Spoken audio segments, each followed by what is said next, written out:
Good morning, everybody. Thank you for coming to our third faculty lecture in the Cuesta College Faculty Lecture Series. This is a project that's been kind of a long time in coming. I've been hoping that our excellent faculty here at Cuesta would do some presentations for a long time. With my wife, Lara Baxley, who's the academic senate president here at Cuesta College. She started the faculty lecture series last year, and had her very first faculty lecture series presented to Lisa Mifsud here in the audience. Yay, Lisa. It's my extreme pleasure today to introduce Jeff Grover as our speaker for today's seminar.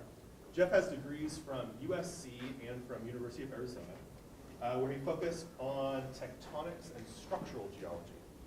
He's worked as a petroleum geologist and an engineering geologist. And in case you need one, he's a licensed geologist in the state of California. Oh, yeah. Jeff's early introduction to the science of geology came from his grandfather's extensive mineral and rock collection and hearing tales of mining in Aspen, Colorado. Jeff has been teaching geology and physical science at Cuesta College for almost 30 years and regularly leads field trips to Yosemite, the Eastern Sierras, and Death Valley, and then once the Grand Canyon. Yep. Once the Grand Canyon. Jeff was the most recent and the most deserving winner of the Peter Lemay Dipley Award for Faculty Excellence.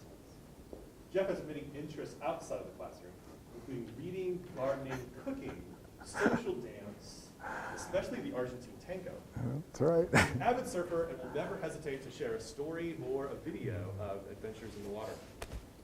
At least one of these stories, the following 3 stories, is rumored to be true. He hitchhiked across Australia. He met Mother Teresa. He climbed Mount Everest. At least one of those is rumored. Joining us today is D. Trent. Thank you. Yeah. Master's advisor? No. A professor at USC. Yes. Professor at USC is D. Trent. Oh, right here. Right here, joining us from locally, who D. Trent lives here in the area. So that's a pretty neat touch for your one of your former professors to show up. Yes. Is Lenny here? I can see him. Oh, I don't think so. I'm not sure. My wife. Please join me in welcoming then Jeff to discuss the geological wonders of the Volcanoes. Thank you.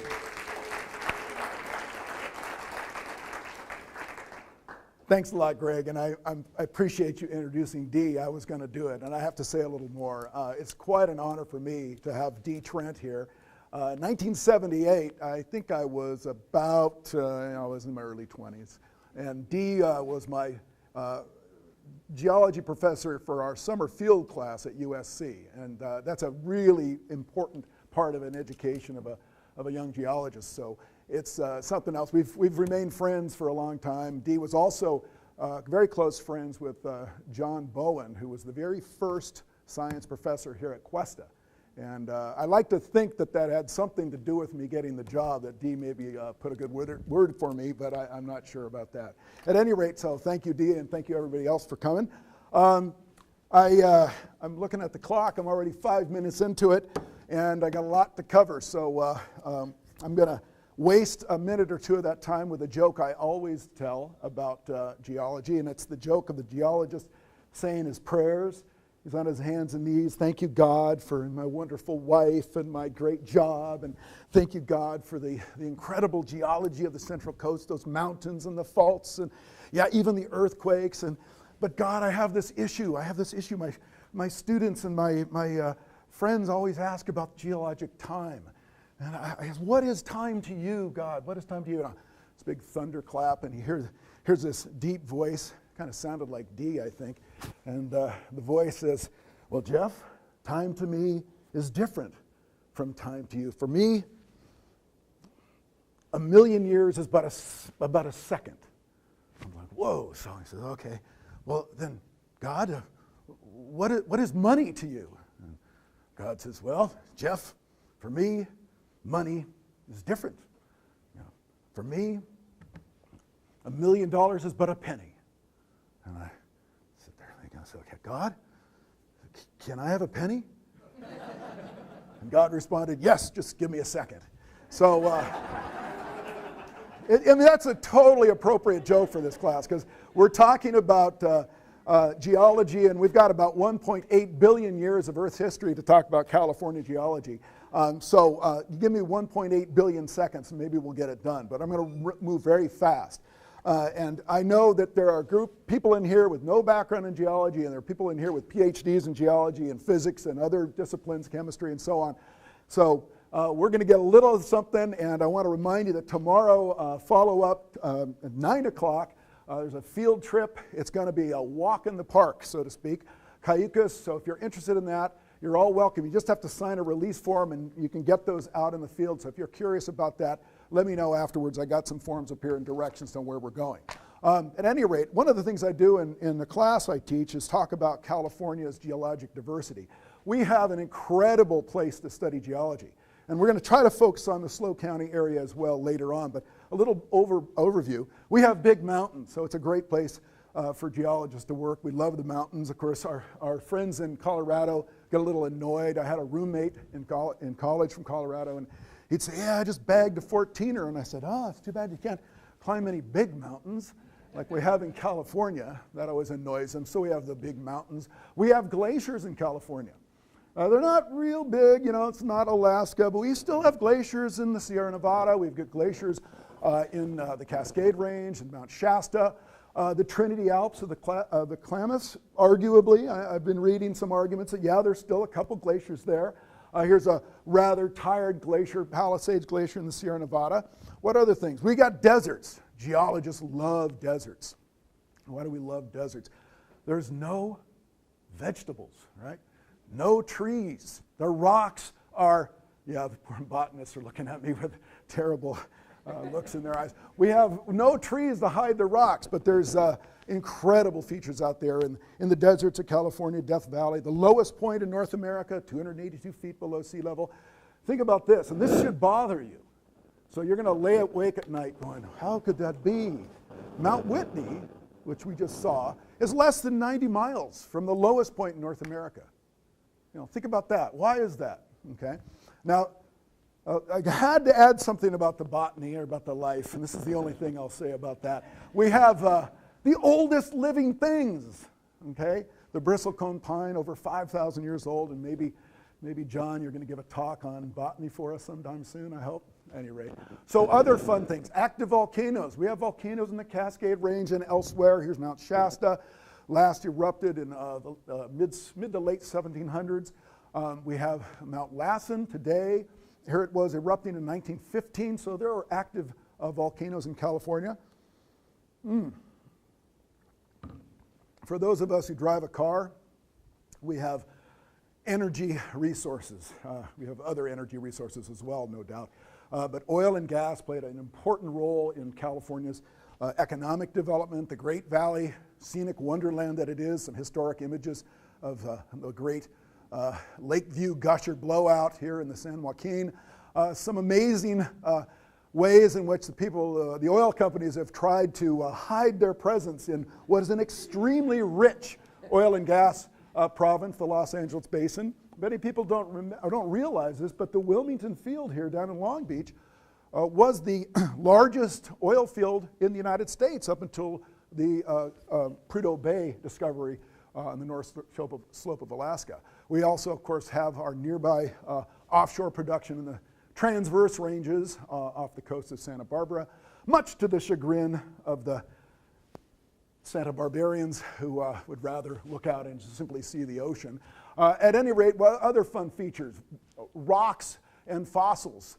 We have California, in some respects, is not known for its extraordinary antiquity. California is a fairly young state geologically, but we do have very old rocks. We have rocks that date radiometrically to almost 2 billion years, and they're best exposed out in the Death Valley area, one of the places we go on our field trip in the spring.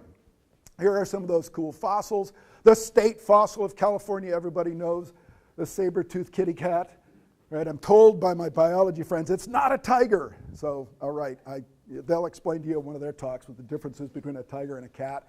But it's a saber-toothed cat, Smilodon californicus, and there, of course, is a little trilobite competing for your attention a fossil from the Death Valley area, a marine invertebrate that lived in seawater in the Death Valley area about 500 million years ago. Of course, and it wouldn't be complete if I didn't talk about Cuesta's own fossil. And a lot of you have heard this story, and maybe a lot of you haven't. Dee would be able to tell probably more about this, and I know Ron knows a lot about it because I wasn't here when it was found, but my predecessor, Dee's good friend, Ron and others who knew him, were involved in the discovery of this fossil known as Hydrodamulus. Hydrodamulus is a type of manatee, and it's an extinct animal, and it was discovered near Avila Beach. We have the cast, it's a plaster cast, and it's now sitting in the library. As you go to the library, come down, you can see that cast. It was, as I was told, first discovered by a student, then John Bowen and another professor, Harry Firestein from Cal Poly, began to excavate it, realized they had something rather special, contacted UC Berkeley. They came down, identified it as a new species, and named it after Cuesta. So it's been my life goal, or my career goal, to change our mascot from the cougar to the sea cow. You see that statue out there, you know, the fat vegetarian sitting there striking fear into the hearts of the other teams?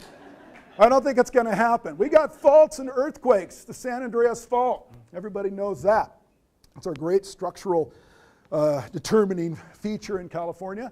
Here are just a few images to kind of get the point across. You live in earthquake country, and people, you know, sometimes are deluded and think, well, I got away from LA because I didn't like earthquakes. I got away from San Francisco, I didn't like earthquakes. You live in earthquake country, and there's just an image showing earthquakes over about a 6-year period. I won't spend any time on this right now. We're going to come back a little bit to this, but here's an earthquake probability map put out by the Southern California Earthquake Center, housed at USC amongst other universities and research institutes. They show the probability of a magnitude 6.7 earthquake occurring within the next 30 years. And you can see the red shows some rather frightening probabilities. We're dealing with something virtually certain. You know, why 30 years? That's the lifetime of most mortgages. That's what they use that for. So if you're thinking about earthquake insurance, we can talk about that later. So why is California like this? Why so diverse? And was it always this way? California, as many of you know, as like I said, I'm speaking to a wide group of people with different backgrounds. But we live on a plate boundary. It's the boundary between the Pacific and the North American plate. That boundary is the San Andreas Fault, which runs about 800 miles up the coast. It connects to a convergent boundary, which many of you are painfully aware of, the Cascadia subduction zone. It's gotten a lot of press lately. New Yorker magazine wrote an article about the probability of a magnitude 9 earthquake and a devastating tsunami that should hit that any day now, more or less.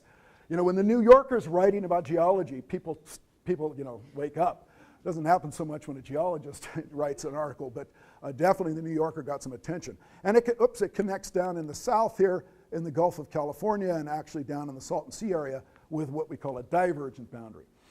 This has been responsible for motion along the Pacific North American plate, which has totaled over its lifespan at least 350 miles. Now that's incremental, pop, pop, pop, over literally millions of earthquakes. The last major earthquake on this fault, occurred in 1906 in San Francisco. We had a moderate one in 1989, the Loma Prieta earthquake. Closer to home, 1857 in the desert, well, not quite, but the desert area of San Luis Obispo County, probably centered not far from Parkfield. We often refer to it as the Fort Tejon earthquake, which is further south, but it's something that's a significant concern for us in our area. Now, this business of motion, I like to point this out. There's a lot of things about geology and science in general. Oh, it's a theory, and sometimes the general public gets annoyed with that. Theory, oh, why don't you talk about my theory in your class? My theory is good, your theory, isn't it? Well, you know, there's a difference between an opinion, a doctrine, and a theory. A theory is based upon the collection of facts, basically a testing of hypotheses. You know, one of the facts we now recognize, and we didn't know up until fairly recently, is that we can measure movements of the plate in real time. And what you're looking at is just a simple map showing a series of points that have these receivers. They're connected to the global positioning system, the GPS network of satellites, and we're measuring these positions moving in real time. We can measure down to a fraction of a millimeter of accuracy. And it might make you wonder what it means to have some of these arrows showing a northwestward progression in the neighborhood of about 2 inches per year here out on the Pacific coast. That'd be out in the Farallon Islands, out at Point Reyes, and then step inward. Over here in the inland part of the Bay Area, we're dealing with rates that are a half to a third as fast. So what does that tell us about these faults here? They're accumulating strain. So these are areas where earthquakes are going to occur, and this is one of the main areas of earthquake research, using the GPS network to monitor movements of the plates and try to assess strain and forecast earthquakes. Now things are, that's the current situation. Things are different, or were different in the past, and I thought long and hard, how do I talk about this huge span of time? So I'm really boiling it down to some generalities here. We can look at California's history as having 3 basic chapters, okay? So the first chapter we refer to as the passive style, or the passive chapter, using the Atlantic seaboard as a model, where there was a long period of slow subsidence and sedimentation on what we call a west-facing continental shelf. Chapter 2, and we'll look at each of these independently. Chapter 2, a period of active convergence.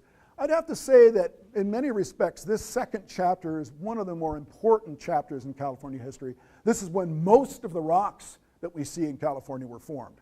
And then the modern chapter, I guess, since we live in the modern time, maybe this is more important, but the modern chapter, the transform boundary, which is the California San Andreas Fault, comes into being. So I'm going to try to walk us through what amounts to about 1 billion years of history here in the remaining 40 or so minutes we've got. Let's look at that first one, the Atlantic-style margin, in a little more detail. We use modern analogs. We look at the world and say, well, we think this place we're studying used to look like this place.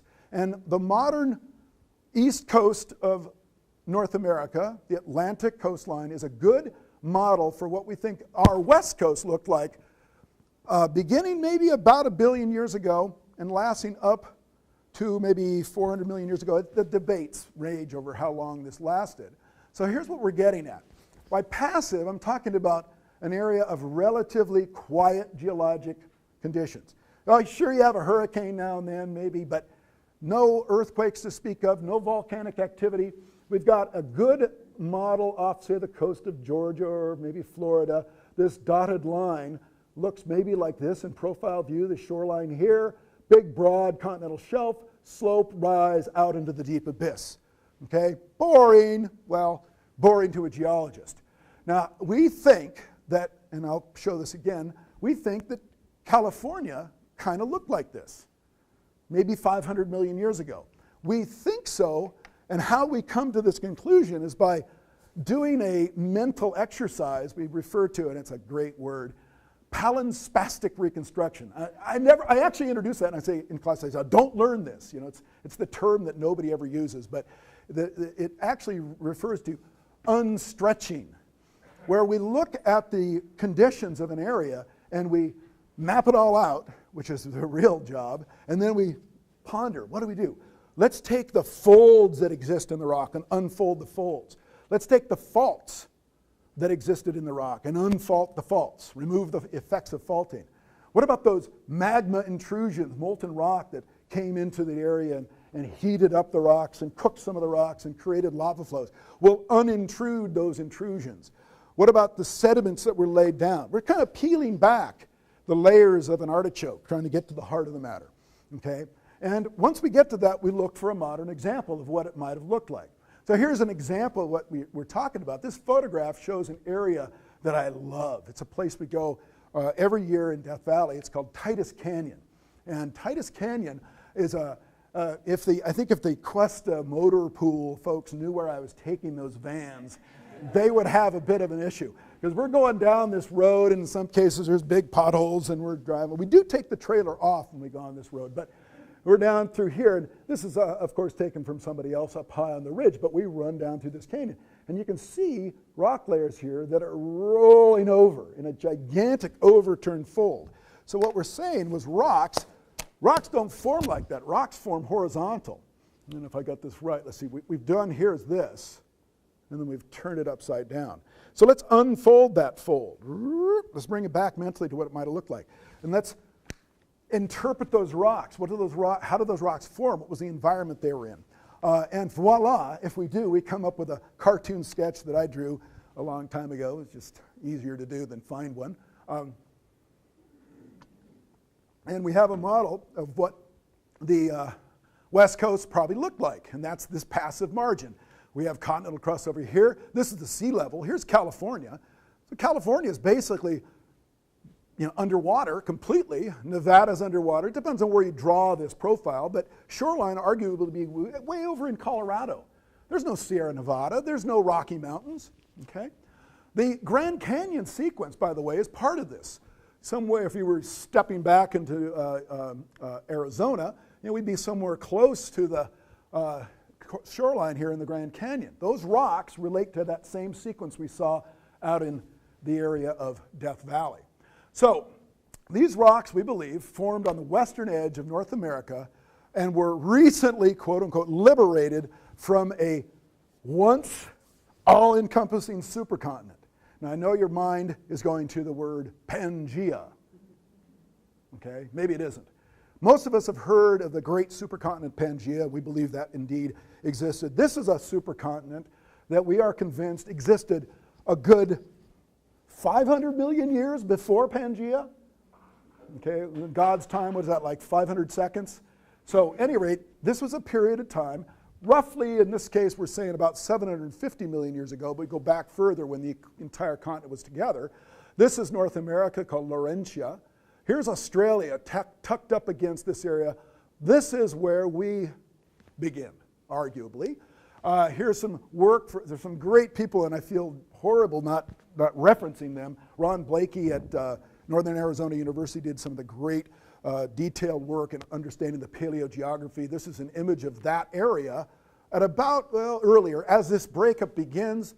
So here, by the way, is California's eastern boundary. So we've got a shallow sea. Here's Nevada. Let's go forward in time.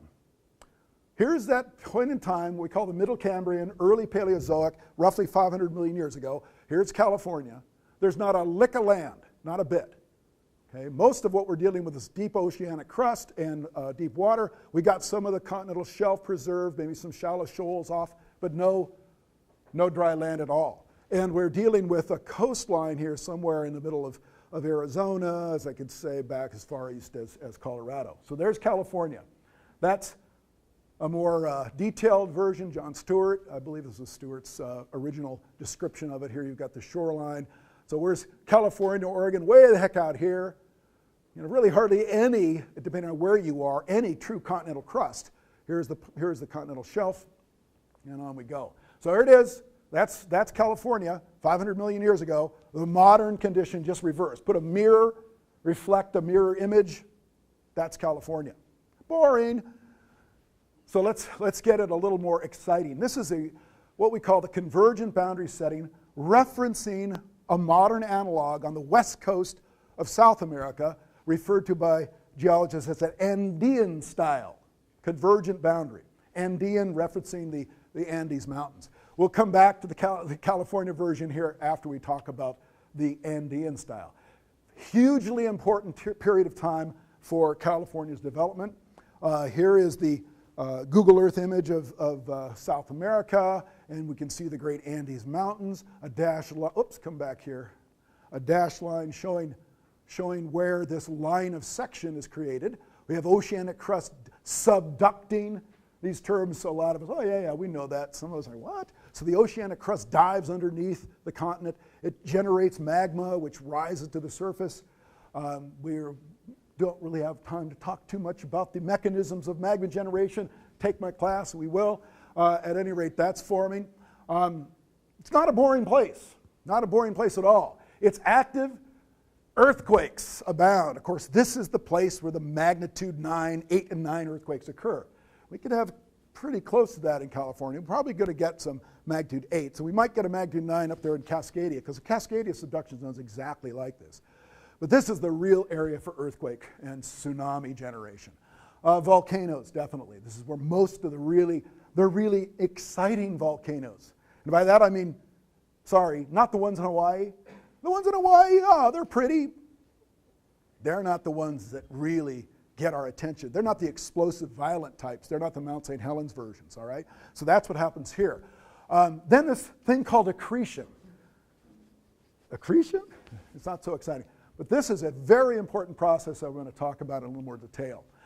So, lasting about 350 million years. So we had our boring passive margin, and that ends maybe 300 million years ago. And then for another 350 million years, we had this period of convergence, subduction, volcanism, and this process called accretion.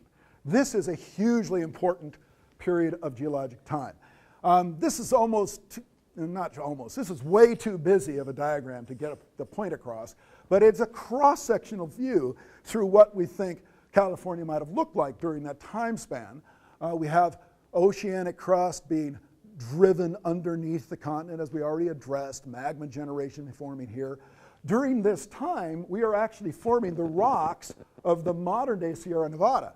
They're forming at great depth, probably 10, 15 kilometers below the Earth's surface, below an arc of volcanoes that we don't see anymore.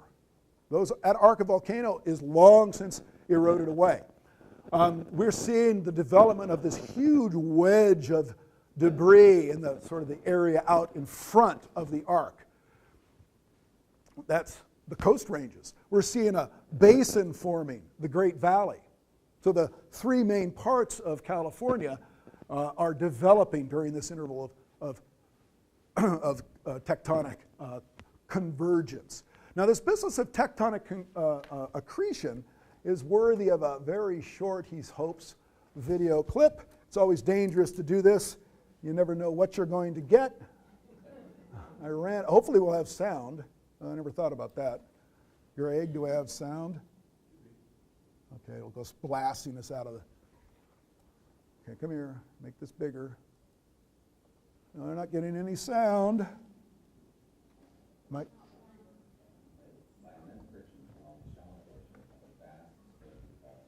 Let me go back.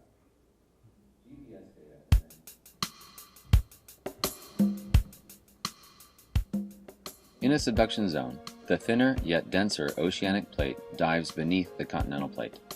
The continental plate is locked to the subducting plate by immense friction along the shallow portion of a vast sloping fault surface. GPS data from many subduction zones show that the friction indeed causes the leading edge of the overlying plate to be forced backwards. During subduction, the thin layer on top of the oceanic plate is scraped off and forms a wedge at the front of the continental plate. See that? The continental plate deforms in response to the stress. The plates can lock for hundreds of years until frictional stress is overcome in a process called elastic rebound. This can produce magnitude 8 to magnitude 9 great earthquakes. Tsunamis occur when the ground beneath the ocean is displaced, as it does in this simplified animation. This cycle of locking and building stress, followed by catastrophic release, repeats every few hundred years. I like the music. It's just, you can tango to that. All right, so this gives us a lot of. I was talking with Dee today about the frustrations of modern technology as a teacher. Where are we going here? And, you know, I know a lot of you have been here too. We started teaching back when you used chalk on slate. That's the way it ought to be. Geology, rock on rock. But anyway, these animations help us to visualize some things. So what we're pointing out there, that we kind of ignored the volcanic activity, but we are emphasizing the role of accretion. As that subduction occurs, material is scraped off the bottom, or pardon me, scraped off from the overriding plate in much the same way we always say like a bulldozer or a snowplow plows a street. Now, occasionally it grabs some pretty significant chunks of real estate and accretes that in mass. Tomorrow's field trip, we're going to wander through basically the heart of an accretionary prism and just see this stuff laid out for us. It's pretty interesting geology. So, moving along here, what did it look like in a paleogeographic sense? If we step back, look at the world at the time, this would be sometime in the middle upper Mesozoic, for those who are keeping records. What does that mean? That's the age of the dinosaur, maybe 100, 150 million years ago. So we've jumped forward in time. Here's our California. We have a modern analog? Yeah. Modern analog, surprisingly, would be Indonesia. So here's Australia. Here's the big archipelago of the Indonesian islands, Java, Sumatra. Great surfing right here. We call it the Mentawais. Some of you have been, know what I'm talking about. If we look here, that's probably the perfect modern analog for California during that time. So we have a series of small islands developing off the coast. Those are islands that are not volcanic. Those are islands that are formed by this buildup of debris, kind of like my knuckles rising, coming up out of the sea. That isolates a fairly deep but narrow, we call it a four-arc basin, from the area where the volcanic activity, volcanic arc, is developing. So this would be the California Coast Ranges. This would be the Great Valley. This would be the Sierra Nevada. Okay? The rocks of the Coast Ranges were completely accreted to California. They don't belong here. And so here's an artistic rendering. I think it's pretty nice. Here's a cross-section through that image we showed a minute ago. Here's our Coast Range islands that are forming. There's a basin that's more or less isolated from the open sea. That's a four-arc basin. We call it the Great Valley. And here's our arc of volcanoes. And we go off into the interior of North America, heading to the east. So this is California, circa 150 million years ago. This is how most of the rocks of California formed.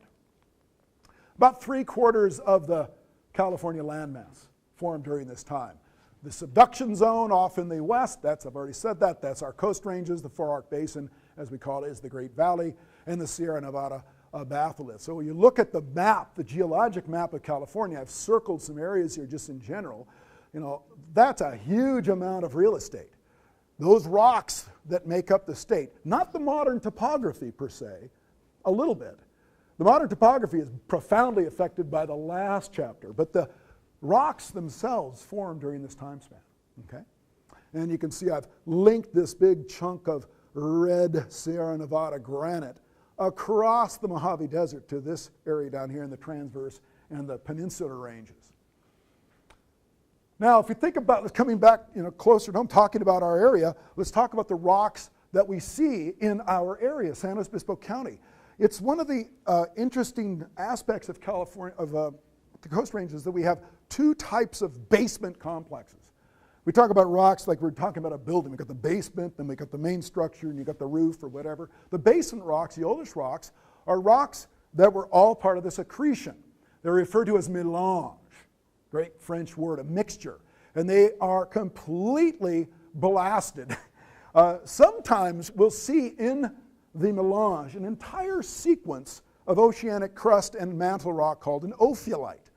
Don't shoot the messenger. I didn't invent the words. Here's what an ophiolite looks like, and I'm bringing this up because some of us have seen pieces of this. Some of us are going to see some of this. We have rocks that are complete ophiolite that include pieces of mantle, altered typically to serpentinite.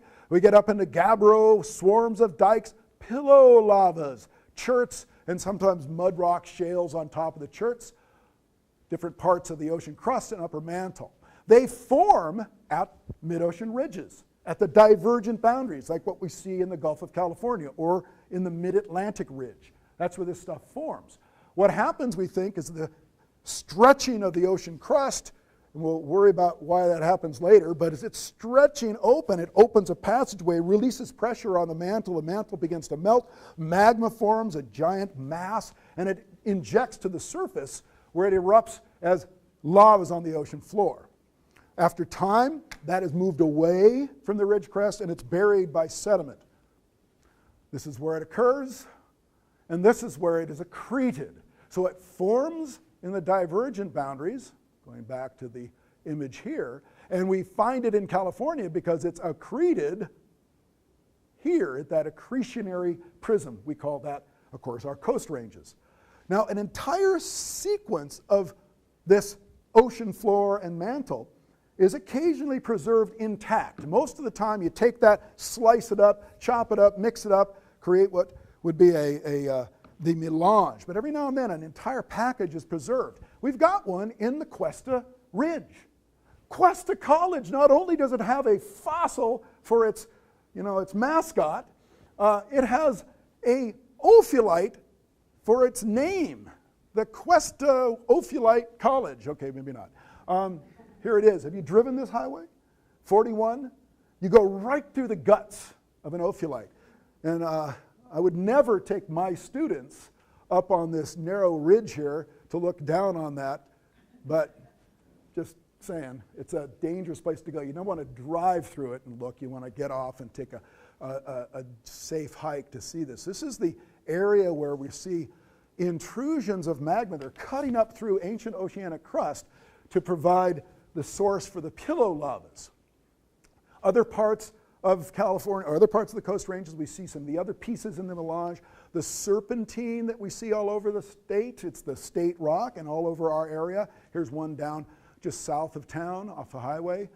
This is the mantle rock. It's pieces that have been dispersed throughout the area. Serpentine or serpentinite, the state rock of California, has interesting characteristics. After it's formed, it has a sort of ductility, and it can actually deform by plastic flow and rise up as an intrusion. Here's a very distinct example going over Cuesta Ridge. And that one's all hard to see nowadays because they got it covered due to the landslides, but it's a very distinct example of a serpentinite intrusion.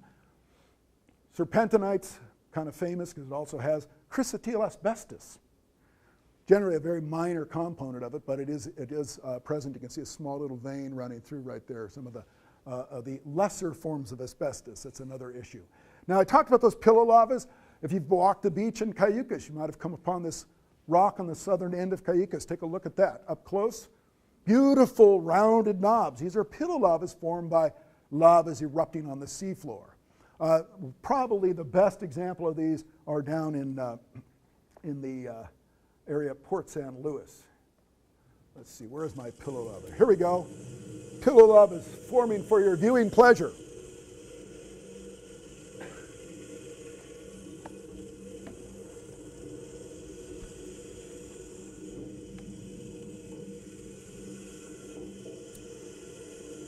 This is when we don't need the volume, although it's dramatic.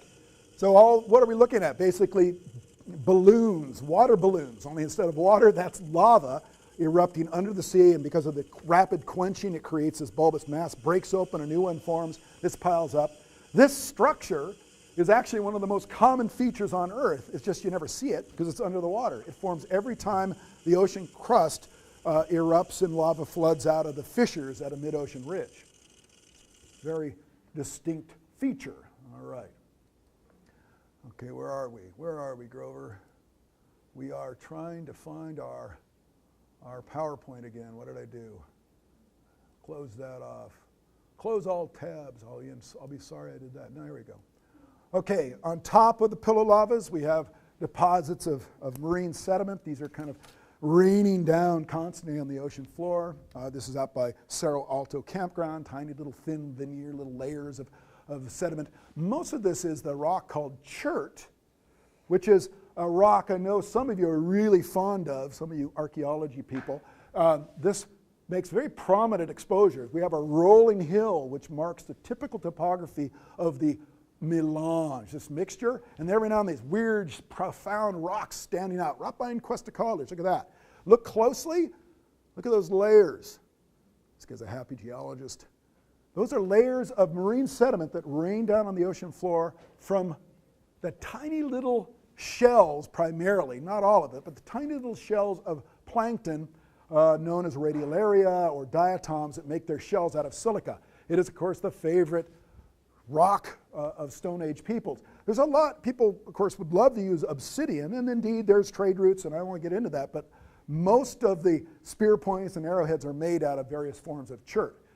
Here's what we're saying. Now, take that chert, here's a piece of it, look close, these little dots there. Under scanning electron microscopes, you can actually discern the shell remains of microscopic plankton. These are particular examples of what are called radiolaria, making their shells out of silica, the same stuff that we use to make glass. All right, we're getting there. We only have 30 million more years to go, okay? We're coming to our last chapter, which is the chapter we live in. Okay, so the chapter we live in is the chapter dominated by this last phenomenon, the transform boundary. Sometimes we use, this is the California example of a plate margin or a continental margin. It's not like the Atlantic, it's not like, say, the Andes or South America. This is California's one and only, more or less. So there are other examples that are kind of like this, but what we've got, of course, is a major change, okay? Something happened. The convergence, all that convergence of subduction came to an end. Now, it didn't happen like that. It wasn't like, oh, turn it off and then turn something else on. It came to an end over a period that is actually still continuing. Convergence continues to the north of Cape Mendocino in the Cascadia subduction zone. Convergence continues to the south in Mexico, mainland Mexico and Central America. But what happened here is the San Andreas Fault began to form when we encountered a change in our tectonic conditions. We'll get into that. Now, when the change occurred, lots of things happened. Active strike-slip faulting as opposed to convergence. Strike-slip, side-to-side motion, as opposed to convergence. This led to the development of our greatest seismic hazard, the San Andreas, which is interestingly right on our eastern border of San Luis Obispo County. It's almost like they said, well, let's plot San Luis Obispo right along the San Andreas Fault. I don't think that's why they used that, but there it is.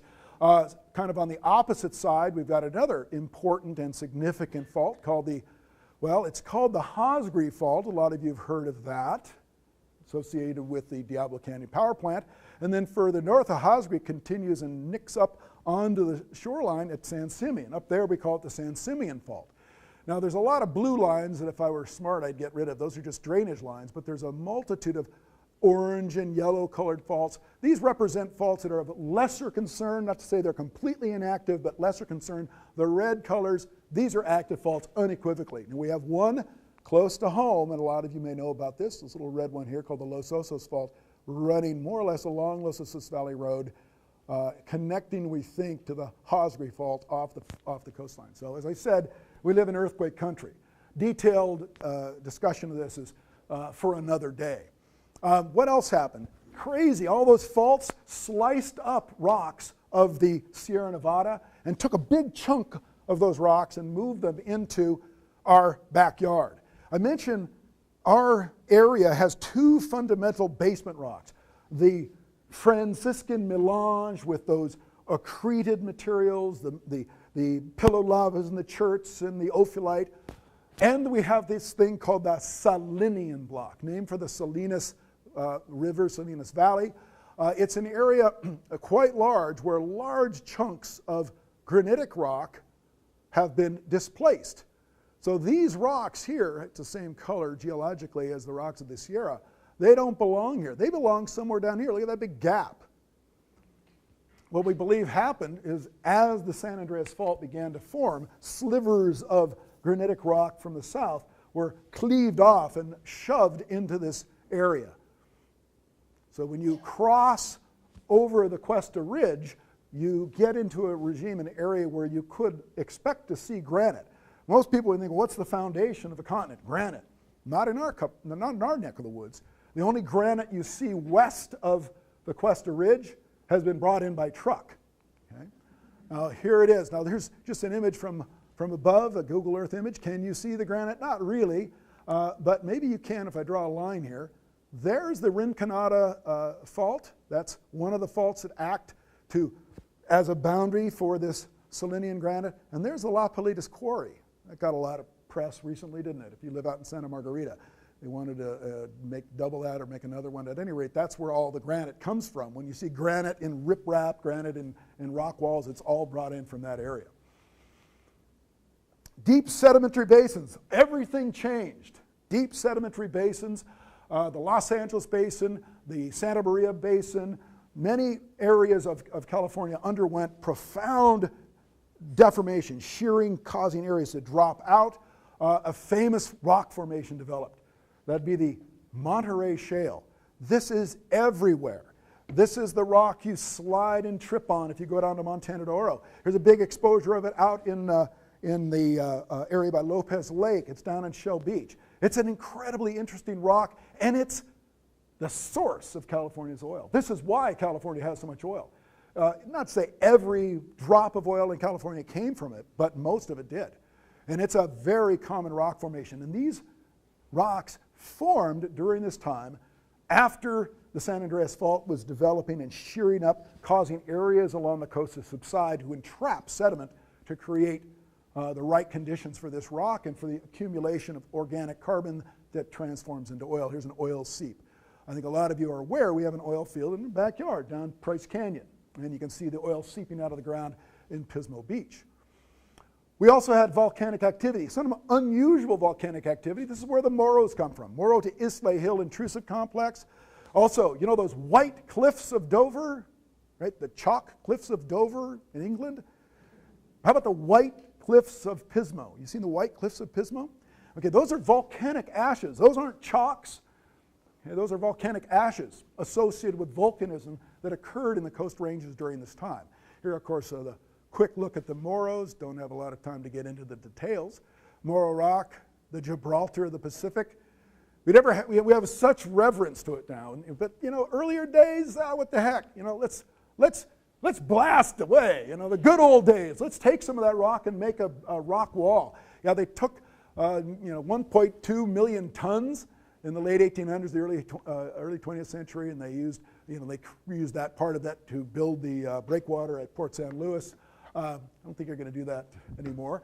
Morro Rock, just to clarify, and a lot of you already know this, Morro Rock has its origins, as we would imagine, from a volcano. But it's not the volcano itself, it's the plumbing way down below. You know, we're talking about looking at the guts of the volcanic system. So that's Morro Rock. So that volcano is long gone. We're looking at an intrusive body, a volcanic neck. Here are those white ash cliffs. All that area right there, that's deposits of volcanic ash from a currently unknown source. We used to think those came from the rocks of the Morros, but they have the wrong age. They date to about 15 million years. The Morros, 20 to 25 million years ago. Oh boy, what else happened? We're getting close to being done, and I know I got to wrap this up. Further east, when this occurred further east, the whole Great Basin, what we call the Basin Range province in California and Nevada, began to stretch. This led to deformation that caused the area to uplift and inflate. The modern-day Sierra Nevada began to form. Our modern-day Sierra Nevada, it's not volcanic. There are localized volcanic conditions, of course, Mammoth Mountain being a good example, but the majority of the Sierra Nevada is the material that was forming back 100 million years ago underneath the volcanic arc, solidified as crystalline granite, and is now being brought to the surface. So here's the concept. We're stretching the crust. All of this is happening during this last chapter. Here's our modern-day Sierra Nevada. You go across the Great Basin, you see the topography of that area. So what happened? I love to honor this particular individual, Tanya Atwater, and so anybody who's studied geology in California knows Tanya. She is the person who put it all together. It's her interpretation as a graduate student at Scripps Institute that became our basic way to explain this. Her idea was simple in some respects, not easy to comprehend when you're going back at the time, but North America's modern condition, the San Andreas Fault, formed when our plate, the North American plate, overrode a spreading ridge we refer to now as the East Pacific Rise. The contact with the Pacific plate produced a shearing boundary that developed in the transform fault we call the San Andreas, and all of these other features. So all of these features I've been talking about, the intrusions of the Silurian granite, the subsidence of these basins to create the Monterey Formation, all of these were linked to this event. And here's how it looks. If we go back 30 million years ago, this red line represents a spreading ridge. There's the Pacific Plate. What is often misunderstood is that people think, oh, well, we've been against the Pacific Plate for hundreds of millions of years because that's the Pacific Ocean. The plate underneath was not the Pacific Plate. It was what we call the Farallon Plate, and only remnants of the Farallon Plate exist today. So 30 million years ago, we're about to create this condition. Let's go 10 million years forward. We've encountered that ridge, and this ridge is spreading away from it, perpendicular to it. Now, an area of shear develops. That's the initial San Andreas. It gets bigger with time, 10 million years ago, to our modern condition here. This leads to the landscape we see today. Okay. Well, a couple more slides and we're done. The modern West. What's going on today? Well, the shearing and the extension continues. Here's my cartoon sketch to give us an idea what it might look in sort of an oblique, badly drawn three-dimensional view. Back over in our eastern part of the state, go across the Sierra Nevada. We have active faulting. The Sierra Nevada is rising up along these very dramatic escarpments in the area of the Basin Range in the Nevada and eastern California. Death Valley is dropping down to its low, low depths because of this extension. We see the last little vestige of what would be the Farallon Plate that was consumed in this period, diving off into the mantle. That's allowing mantle rock to rise up and inflate and stretch the continent in that area to cause all these features. The San Andreas Fault is fully developed, and it's moving everything to the west, heading off into the northwest direction. So we can think about this and think about where this is going to go and end it with a prediction. If this continues as it's going today, our entire section of California real estate west of the San Andreas Fault will be carried inexorably northwestward. We're going to wave bye-bye to San Francisco as we sail past and end up in Alaska, where we will be accreted, the palm trees of LA against the glaciers of Alaska. All we need is time, about 25 million years, okay? That's all I got for today. I hope that it was informative. Thank you for coming. Greg, you want to take it from there? I don't know what we can do. I'm not sure about the time constraints. So. We have a few minutes for questions. Okay. If there are, yeah. We also have some refreshments here, generously provided by the associated students of Cuesta College. So after we get a few questions in, come up and get some snacks. Nancy, what's a terrain? Yeah, interesting. A terrain, and it's spelled differently from the way it normally is, if I got up there right. A terrain is a block of crust that has been brought, carried in, and isolated. It's represented by it's being different from surrounding rocks. It's fault-bounded on both sides. And the rocks that are part of it are exotic, as you often have heard, or suspect. They're not part of the original surrounding rocks. Yeah. Other questions, concerns? Yes? The last slide showed the eastern part of the San Andreas traveling south, the western part traveling north. But when you showed the GPS movement, Yeah. everything was going north. Yeah, what we're doing here is a very simplified relative sense of motion for this part of the crust relative to that part of the crust. And indeed, this part is going, well, actually right against, if you're right next to the fault, you're going to have different sense of motion from the area way inland. If you look at the broad picture of the North American plate, it's actually moving to the southwest. But the relative sense of motion, as you stand on one side and look across the other, because of the rates of motion, they're actually moving in that direction. Yeah. Other concerns, questions? So tomorrow, again, if you're not stuck for 3 hours, the hike is going from 9 o'clock till noon. You come out there, we're going to walk, it's like a golf game, I say, a good walk spoiled. So we're going to go out there, walk, and we're going to stop and see some interesting sights. And then if you need to run off, you can run off. But I figure it'll take about 3 hours. My intention is to have where we park the cars, be able to, maybe run a shuttle or something so people don't necessarily have to walk a full 5 miles. It's about a 4.5, 5 mile walk round trip. But if you want to just go to the bottom, we can drive you back to your vehicles. So I hope to see some of you there. I know I'm going to see some of you. Other questions? Yeah, sorry. There's been a lot of research lately on moonquakes, the moon being associated with earthquakes. Yeah, being associated with earthquakes here. Quakes on the moon? No.